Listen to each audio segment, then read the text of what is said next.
तो hello everyone and welcome to Tie Academy. और आज का जो हमारा टॉपिक है वो है सरफेस टेंशन। तो बेसिकली आज हम पढ़ने वाले हैं कि क्या होता है सरफेस टेंशन। तो स्टार्ट करते हैं एक एग्जांपल के साथ। आप सब लोगों को बारिश तो बहुत अच्छी लगती होंगी, ऑब्वियसली मुझे भी अच्छी लगती है। तो ये बारिश के सीज़न में जब बारिश की बूंदें गिरती है तो वो गोल ही स्फेरिकल ही क्यों होती है? क्या कभी किसी ने सोचा है? बारिश के बाद जो बूंदें किसी पत्ते पे गिरती है तो वो एक स्फेरिकल शेप ले लेती है। अब ये पत्तों पे जो बारिश की बूंदें हैं वो स्फेरिकल शेप में क्यों होती है? तो आज हम जानेंगे कि ये होता है सरफेस टेंशन की वजह से। क्या होता है सरफेस टेंशन? दूसरे एग्जांपल में हम देखते हैं कि कोई भी कीड़ा अगर पानी की सतह पे बैठता है तो वो पानी के सरफेस को एज ए मेम्ब्रेन की तरह यूज करता है। उसके ऊपर से वो चलता है, उसके ऊपर से वो तैरता है। ऐसा क्यों होता है? तो मान लीजिए कि आपके पास एक कंटेनर है जिसमें लिक्विड भरा हुआ है। अब इसमें एक हम मॉलिक्यूल पकड़ेंगे, ठीक है।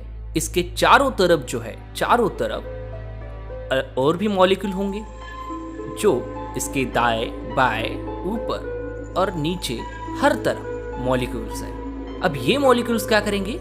तो ये मॉलिक्यूल्स इसको अट्रैक्ट कर रहा है इस तरफ, इसके अपोजिट डायरेक्शन में भी, इसके साइड में भी और इसके अपोजिट डायरेक्शन में भी, हर तरफ, ठीक है। अब ये क्यों होता है? तो ये होता है कोहेजन की वजह से। कोहेजन क्या होता है? तो इंटर मॉलिक्यूलर अट्रैक्शन होता है। अब यहाँ पे हमने देखा कि इस जो मॉलिक्यूल है इसको ये चारों तरफ जो है वो क्या कर रहे हैं? इसको खींच रहे हैं, मतलब अट्रैक्ट कर रहे हैं।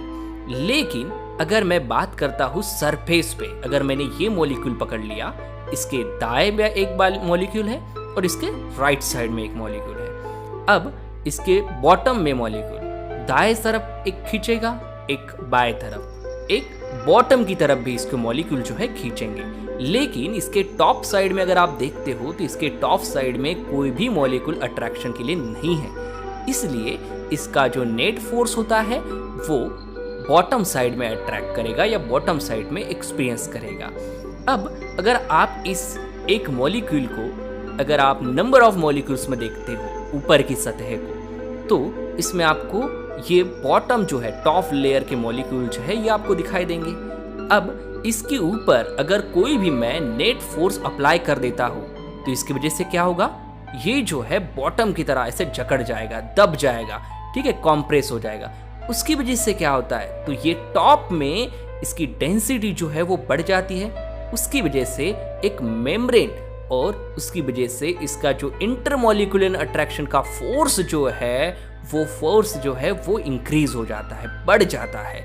अब इसकी डेंसिटी बढ़ने की वजह से इसके ऊपर जो है एक लेयर बन जाता है, एक मेम्ब्रेन बन जाता है जो बहुत ही स्ट्रेच टाइप का मेम्ब्रेन रहता है। जैसे कि अगर हम गुब्बारे की बात करते हैं तो गुब्बारे में भी जब हम हवा भर देते हैं तब वो जो गुब्बारा है वो स्ट्रेच हो जाता है। उसी तरह से यहाँ पे एक लेयर बन जाता है, मेम्ब्रेन बन जाता है। और इस मेम्ब्रेन की वजह से ही जब कोई भी कीड़ा इसके ऊपर बैठ जाता है तो वो जो है एक मेम्ब्रेन की तरह काम करता है, उसके ऊपर तैरने लगता है, ठीक है, उसको डूबने नहीं देता। एक लेयर जो है उसके ऊपर बन जाती है वाटर के ऊपर, उसी को हम सरफेस टेंशन जो है वो बोलते हैं। वही कारण है जिसकी वजह से जब भी बारिश की बूंदें गिरती है, किसी भी पत्ते पे जब गिरती है, तब उसके मॉलिक्यूलर अट्रैक्शन की वजह से वो ऊपरी सतह पे एक मेम्ब्रेन बना लेते हैं, कवच बना लेते हैं, और उसकी वजह से वो जो बूंदें है वो एक स्फेरिकल शेप में, गोल राउंड शेप में जो है वो आ जाती है। इसलिए हमें जब पत्ते पे वो कोई भी बूंदें दिखती है वो हमेशा स्फेयर और राउंड शेप में रहती है। डेफिनेशन की बात कहते हैं तो डेफिनेशन कहता है कि surface tension is the property of the surface of a liquid that allow it to resist an external force, ठीक है। इसी एक्सटर्नल फोर्स की वजह से वहां पे एक मेम्ब्रेन बन जाता है जो एक सरफेस मेम्ब्रेन की तरह काम करता है। चाय पीना पसंद करोगे? तो आप ये सोच रहे होंगे कि सर ने बीच में ये चाय कहाँ से आ गई। तो अभी हम देखेंगे कि चाय में सरफेस टेंशन किस तरह से एक्ट होता है और जो चाय का टेम्परेचर है वो सरफेस टेंशन से क्या रिलेट करता है। तो जनरली टेम्परेचर और सरफेस टेंशन ये बहुत ज्यादा इफेक्ट भी करता है।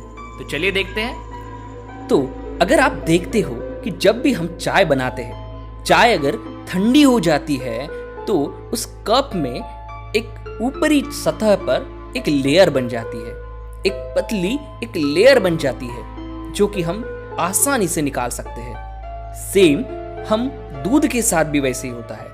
अगर हम मिल्क लेते हैं और उसको गर्म कर देते थोड़ा सा और फिर उसके बाद अगर उसको ठंडा कर देते, टेम्परेचर कम कर देते हैं, तो जैसे ही टेम्परेचर कम कर देते हैं उसके ऊपरी सतह पर एक मलाई बिछ जाती है, एक लेयर बन जाती है। अब ऐसा क्यों होता है? तो जैसे ही टेम्परेचर कम होने लगता है सरफेस टेंशन जो है वो इंक्रीज होने लगता है और उसी की वजह से जो इंटरमॉलिक्यूलर अट्रैक्शन है वो भी बढ़ जाता है। इसके मॉलिक्यूल जो है वो एक दूसरे से जकड़ जाते हैं, इंटरमॉलिक्यूल अट्रैक्शन बढ़ जाता है और उसकी वजह से वहां पे जो है एक लेयर बन जाती है।